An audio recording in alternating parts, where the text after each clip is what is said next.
I caught her halfway through my backyard with her phone out like she was casing the place. "Excuse me," I shouted, stepping off my back patio. "What exactly do you think you're doing?" She froze like a deer in headlights, then spun around with that familiar, tight-lipped smile. "Oh, I was just conducting a visual inspection for the HOA. You've got a shed back here that wasn't approved." I recognized her instantly. Barbara. HOA board member, self-appointed queen of the neighborhood, and the reason I removed my doorbell camera last year after she claimed it violated community harmony. She was 50-something, wore oversized sunglasses like she was dodging paparazzi, and had the personality of a traffic ticket. "That shed's been here for 2 years. It's grandfathered in. And you're trespassing," I said, stepping closer. "You didn't request access and you definitely didn't get permission." Barbara huffed and took a dramatic step back like I'd just threatened her. "Don't raise your voice at me, Joshua. I'm well within my rights as a community officer. If you don't like it, maybe you should learn the rules." "I wrote the rules, Barbara. I was on the first HOA board before you even moved in," I snapped. "And those rules say you need written consent to enter private property." Her face twitched. She didn't like being challenged, especially by someone who knew the bylaws better than she did. That's when she pulled out her phone and started dialing. "Oh, you want to do this the hard way," she said. "Fine, I'm calling the police. You're threatening me on my inspection route." I laughed. "You're serious?" Barbara ignored me. "Yes, hello, this is Barbara Walker with the Sycamore Hills HOA. I'm being threatened by a homeowner during an inspection. He's yelling and advancing toward me. I'm afraid for my safety." I could hear the voice on the other end of the line clear as day. And I knew that voice like I knew the back of my hand. "Barbara, this is Kara Newell, Josh's wife." Barbara's face drained of all color. There was a long pause. "Kara, I didn't realize you were working dispatch today." "I am, and I just pulled up your location." "You're in our backyard, Barbara. I'm also logging this call. You understand making a false report is a crime, right?" Barbara visibly swallowed. I stepped forward, arms crossed. "You want to keep going with this?" She lowered the phone slowly, then turned without another word and started speed walking back toward the side gate. "Barbara," I called out, "don't forget, we've got security cams now, front, side, and backyard. You just trespassed. And it's all recorded." She didn't even look back. I walked inside, locked the back door, and found Kara standing in the kitchen, headset still on. "I'm logging this with Officer Ramirez," she said without looking up. "Barbara's been warned before about boundary violations." "She just tried to commit a false report to 911, I said. "That's not just a warning offense." Kara clicked her mouse. "Already flagged it." Let's see how the HOA tries to spin this one. The next morning brought a knock at our door just as I was finishing my coffee. It wasn't aggressive, more of a polite rhythm, but when I opened it, the sight made my jaw tighten. Officer Ramirez stood there, his cruiser parked neatly at the curb, sunglasses tucked into his shirt collar, notepad in hand. "Morning, Josh," he said with a nod. "Mind if I come in for a minute?" I stepped aside without a word and gestured toward the kitchen table. Kara was still upstairs getting ready for her shift, but I knew she'd want to hear this. I poured a second cup of coffee and slid it across the table as Ramirez sat down. "She really tried to file a harassment report?" I asked, leaning on the counter. He gave a short nod. "Claimed she was verbally assaulted, felt cornered in your backyard. She didn't realize dispatch logs everything including location tags and timestamps. Once Kara flagged the call, it landed on my desk." I raised an eyebrow. "So what's the next step?" "Well," he said, flipping open his notepad, "first, I reviewed your security footage. No question she was on your property without permission. No gate open, no knock, no verbal request. She entered from the south fence near the drainage easement." "That's not even a legal point of entry." I crossed my arms. "You're saying she trespassed and tried to fabricate a police report on top of it." "Exactly, and that's not a slap on the wrist kind of thing," Ramirez said. "But here's where it gets murky. She's claiming she was acting in an official capacity as an HOA officer." I narrowed my eyes. That doesn't give her immunity. No, Ramirez agreed, but it complicates things. She submitted a formal statement through the HOA's legal rep this morning, claiming she was conducting a compliance review. The HOA is trying to shield her under civil authority. I laughed once short and bitter. Their legal rep is Jerry Halpern, right? The guy who got fined last year for forging lien notices. Ramirez nodded. Same one. Look, I'm not here to tell you how to handle your HOA, but I am telling you this. The footage, plus the false report, is enough for a misdemeanor charge at least. Possibly even a felony if we can prove intent. Kara walked in just then, hair still damp from the shower, buttoning her uniform. She caught Ramirez's tone and sat down fast. She's trying to pass off criminal trespassing as a job duty, she asked. Yup, Ramirez said. But we've got a bigger problem. This isn't the first time she's done something like this. I blinked. Come again, he leaned forward. We've had 3 other calls over the past 6 months from residents in Sycamore Hills reporting similar behavior, someone entering their yards, taking photos, then filing vague complaints with the HOA about unauthorized structures. No charges ever stuck because there were no cameras. Just their word against hers. Kara's jaw tightened. And now we have proof. Exactly, he said. Which is why I'm recommending you file a private complaint with the city prosecutor. If the HOA tries to hide behind civil authority, the city can issue a cease and desist pending investigation. I already sent the footage to the DA's office. I stood up and grabbed my phone from the counter. Let's escalate. I'm not letting her get away with this. Ramirez nodded and stood. I'll follow up in 48 hours. Meanwhile, get your paperwork in. And Josh? Yeah, you're not the only one watching her now. He left without another word. By mid-afternoon, I'd already filed the complaint. The city's online portal accepted the video evidence, the 911 audio, and Kara's dispatch logs. We weren't just pushing back, we were lighting a fire under the whole rotten setup. Kara called me from the station during her break. You're gonna love this, she said. Guess who just got suspended from HOA field duties pending review? Barbara. And check this, Ramirez pulled her vehicle logs from the security cameras at the subdivision entrances. She's been accessing properties without request forms. That's a direct violation of the HOA charter. I let out a low whistle. How deep does this go? Hard to say yet. But Ramirez mentioned something about a complaint filed by a veteran on Birchwood Lane. Said the HOA claimed his flagpole was obtrusive and tried to fine him. Turns out, Barbara entered his yard too, same pattern. I nodded slowly, pacing the living room. That's a pattern of abuse. If we can prove coordinated targeting, the HOA's entire board might be liable. And guess what else? Kara added. I checked the HOA's website. They scrubbed the inspection calendar. It used to list upcoming property reviews. It's gone now. I stopped pacing. They're covering their tracks, which means they're scared. That evening, I printed out every HOA notice we'd ever received. I highlighted inconsistencies, dates that didn't match, signatures that looked identical on different forms, even a few that bore Barbara's name on documents she wasn't authorized to sign. Kara helped me cross-reference board meeting minutes with complaint timestamps. The math didn't add up. At around 8, my phone buzzed with a text from my neighbor, Chris. Check your inbox. You're not the only one with footage. I opened the email. Attached were 2 video files. One showed Barbara standing behind Chris's trash bins, taking photos of his backyard through a gap in the fence.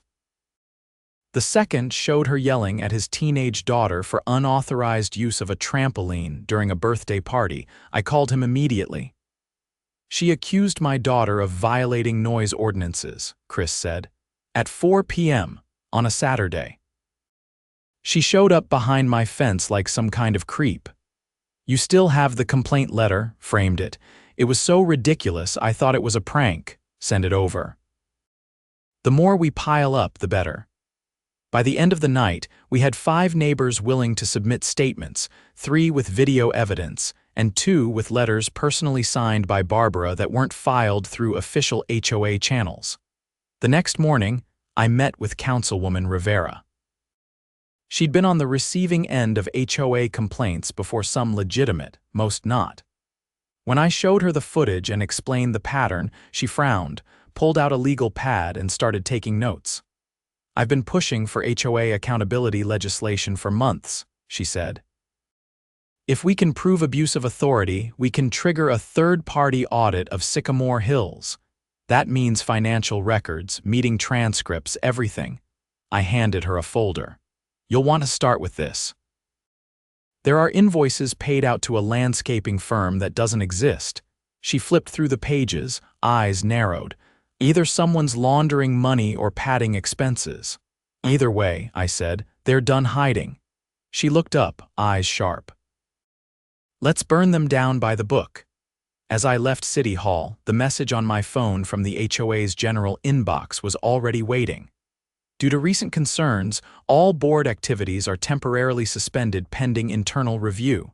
No apology, no acknowledgement, just fear disguised as formality.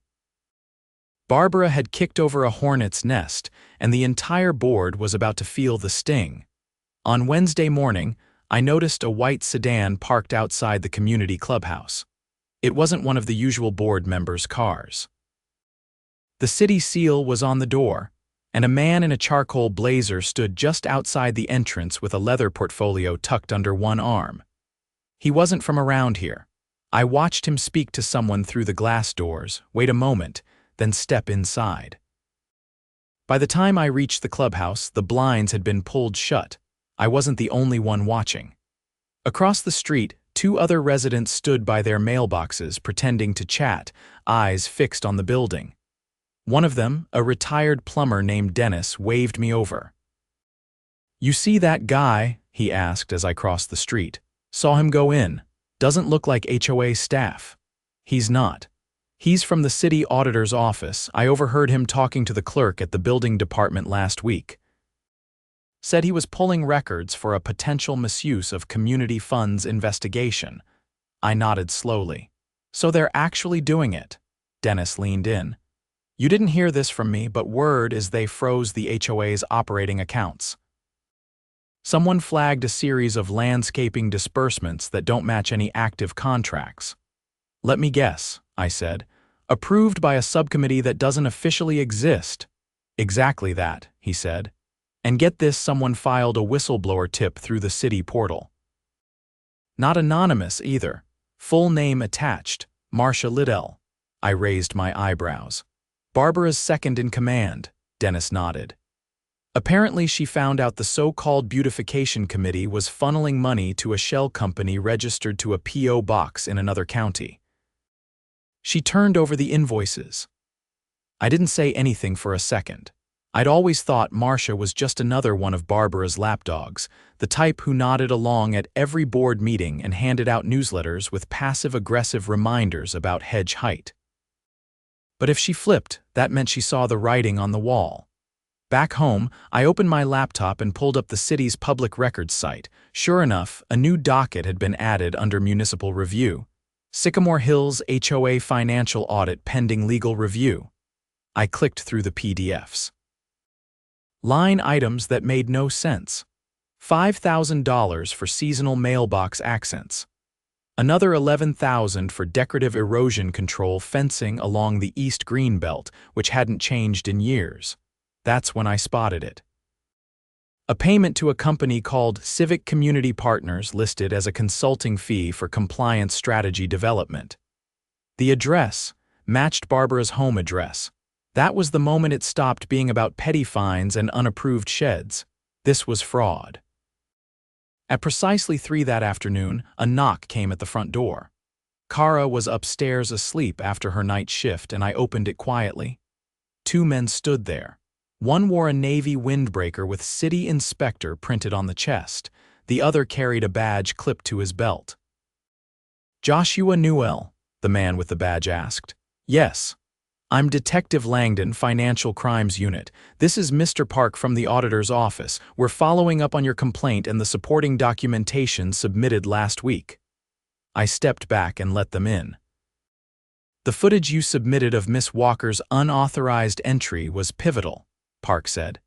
Combined with the dispatch call and your wife's logged report, it allowed us to obtain a warrant for HOA internal communications. Langdon opened a folder and slid a printed email across the table. It was from Barbara to the rest of the board, dated 3 months ago. Begin phase Roman II of compliance strategy. Target high-risk properties with out-of-spec structures. Push violation notices aggressively.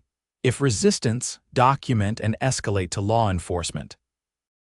Use inspection photos as leverage where possible. Do not delay. My stomach turned. Langdon tapped the page. This wasn't about beautification. This was a coordinated strategy to intimidate and extract fines. In some cases, the fines were fabricated entirely. We've identified at least 16 residents who were billed for violations that don't exist in the bylaw registry. Park added, and those funds were deposited into a discretionary account that's not reported on the HOA's public ledger. We're still tracing where that money ended up, but at least 3 payments went to civic community partners. I pointed at the email. This is more than corruption. This is racketeering. Langdon nodded. We agree. Which is why we're preparing a formal case for the district attorney's office. But we'll need witness statements. Would you be willing to testify? Absolutely. That night, I hosted a gathering at my house, not a formal meeting, just neighbors who'd had enough. We sat in the backyard, under string lights and space heaters, passing around copies of HOA notices, emails, and timestamps. Chris brought a folder of photos. One showed Barbara photographing his daughter's birthday party from behind the fence. Another showed her crouched behind a neighbor's garage, snapping pictures of a cracked flower bed. Elaine, a nurse who worked nights, described returning home to find a citation on her door for excessive yard clutter, a single garden hose left uncoiled. She walked around the side of my house to take that photo, Elaine said. I checked my doorbell camera the next day, she didn't even knock. Same here, said Aaron, who ran a home repair business. She cited me for unauthorized signage. It was my company magnet on my truck. We compiled everything and passed it to Langdon. 2 days later, Barbara was arrested, not in secret, not quietly. She was led out of the community clubhouse in handcuffs, flanked by 2 officers, as a small crowd gathered across the street. Cameras flashed. A city news van pulled up just in time to catch her scowling at reporters. The charges: fraud, misuse of community funds, unlawful entry, and filing a false police report. I watched from my front porch as she was placed into the back of the cruiser. One of the officers closed the door, then turned toward the gathering residents. Any concerns about HOA business should now be directed to the interim oversight committee established by the city, he said. This board is officially dissolved pending further investigation. The crowd broke into murmurs. Kara stepped up beside me, arms folded. Guess she won't be measuring anyone's grass height anytime soon. I tilted my head. Think she'll try to plead out? She'll have to. That consulting company she funneled payments through, the business license expired last year, she's got no cover. I exhaled slowly. Barbara's house went dark the next week. A for sale sign appeared on the lawn, planted quietly at dawn. She never came back. The city assigned a temporary committee made up of 3 local residents, none of whom had ever served on the board before. Their first act: a public audit of all past citations. Their second: voiding every fine issued in the last 18 months. The subdivision newsletter came out on Friday. No threats, no warnings, just a simple message. Effective immediately, all inspections are suspended. A comprehensive review of governance practices is underway. Thank you for your patience as we rebuild trust. I folded the paper and set it down. Trust wouldn't come easy, not after everything, but it was a start. And this time we were watching. The Temporary Oversight Committee held its first open forum the following Thursday in the elementary school gymnasium, the only venue big enough to hold what turned out to be nearly every homeowner in Sycamore Hills. Folding chairs lined the basketball court, and a low hum of tension buzzed through the room as people murmured and shifted in their seats. No one had forgotten what just happened, especially not the residents who'd been targeted by the now-defunct board. I sat near the front, beside Kara and Chris, with a manila envelope in my lap. Inside were documents I hadn't shared yet because until now I hadn't been sure what they meant. A woman in her 60s, lean with silver hair tied in a tight bun, stepped up to the microphone. Her name was Evelyn Hart, a retired municipal clerk the city had appointed as interim chair. "We appreciate your patience," she began, her voice steady, "and we know this hasn't been easy. The city has assigned an independent auditor and we are cooperating fully with the Financial Crimes Unit. Tonight we're here to hear from you." Hands shot up, some angry, others exhausted, but Evelyn pointed to me. I stood and walked to the mic, my hands steady. "My name is Josh Newell. Some of you know me. I served on the original HOA board when this subdivision was first established. I'd like to submit new evidence this time, not about property violations or fines, but something far more serious." I opened the envelope and handed its contents to Evelyn. "These are internal emails from the former board's private group chat. I got access after a former board member gave me the login credentials. In these messages, you'll see discussions about deactivating key fob access to the pool for specific residents' families who had spoken up at meetings or refused to pay questionable fines." Gasps rippled through the crowd. I continued. "That was just the beginning. In the same chat, there's a spreadsheet tracking late fees, but when I compared it to the official HOA records submitted to the city last quarter, the numbers didn't match. Over $40,000 in homeowner payments are missing, not misfiled. Not misallocated, just gone." Evelyn's face paled, but she nodded for me to continue. "There's more." A separate folder was hidden in the drive. It contained scanned copies of signature pages, some of them digitally altered. One document shows a lien authorization with what appears to be a photocopied signature of a homeowner who was out of the country at the time. I verified the travel dates. I stepped back from the microphone and returned to my seat as Evelyn signaled to the city attorney seated at the side of the stage. He rose without a word and made a call. Less than 30 minutes later, 2 detectives entered the gym, followed by a plainclothes investigator from the state's Department of Consumer Protection. No one needed to be told why they were there. The next morning, the Sycamore Hills HOA's former treasurer, Howard Brenner, was arrested at his office in the city's zoning department. He'd been quietly rerouting payments from the HOA's online portal into a private account under a false business name, Greenfield Reserve Services. The account had been opened using a forged EIN and was linked to a prepaid debit card system. That same day, the city froze all HOA-related bank accounts. Forensic accountants moved in to trace every transaction from the past 3 years. They found payments to companies that didn't exist, invoices for landscaping services charged on days when no crews entered the subdivision, and even a maintenance contract for a non-existent security gate on the west side of the community, an area that was open land. Kara came home late that night, tired but wired. She tossed her bag onto the chair and rubbed her temples. "You're not going to believe what the DA's office uncovered," she said, kicking off her boots. "Remember that fake consulting company Barbara was funneling money through?" "Civic Community Partners," I replied. "Turns out it was created using a tax filing number that belonged to a deceased resident," Kara said. "They pulled the death certificate. He passed away 2 years ago. His identity was used to create the shell company." I stared at her. "That's federal." "Yeah," she said. "The U.S. Postal Inspector's Office is involved now.